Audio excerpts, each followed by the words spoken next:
নমস্কার, আমি রিয়া চলে এসেছি আরও একটি নতুন ভিডিও নিয়ে। জন্মাষ্টমীর দিনের ভিডিও। সকালবেলায় উঠে বাইরে প্রকৃতিটা তো দেখেই নিলেন। তারপর বিছানা গুছিয়ে স্নানে চলে গিয়েছিলাম। স্নান টান করে এসে রান্না জোগাড় করে দিয়েছিলাম। তারপরেই চলে গিয়েছিলাম গোপালকে দুধ গোলাপ জল দিয়ে এসে স্নান করাতে। তারপর গোপালকে যথারীতি নতুন জামা পরিয়ে তার সিংহাসনে বসিয়ে দিয়েছিলাম। তারপরেই চলে এসেছিলাম তার সেবার আয়োজনে। 5 রকম ভাজা, লুচি, ডাল, সুজি, নারকেলের নাড়ু, তিলের নাড়ু, ক্ষীরের নাড়ু, কলার বড়া, হাঁপিয়ে গেলাম, গজা, আরও কত কিছু, ননি, পোলাও, খিচুড়ি সব। তারপরে এখানে চলে এসেছিলাম ব্রতকথা পড়তে। তারপরেই তো শুরু হলো আরতি। জানেন তো, এই প্রথম টাইম না আমি জন্মাষ্টমী পুজো করেছিলাম। যেহেতু বাপি বাড়িতে ছিল না, তাই কিছু করার নেই, আমি যতটুকু পেরেছি সেটুখানি নিজের মতো করে গুছিয়ে করার চেষ্টা করেছি। হ্যাঁ, এখানে অনেকে বলবে শো অফ কিছুই না।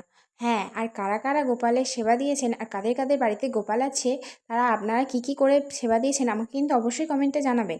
আজ এই পর্যন্ত। ভালো লাগলে লাইক কমেন্ট করবেন। টাটা।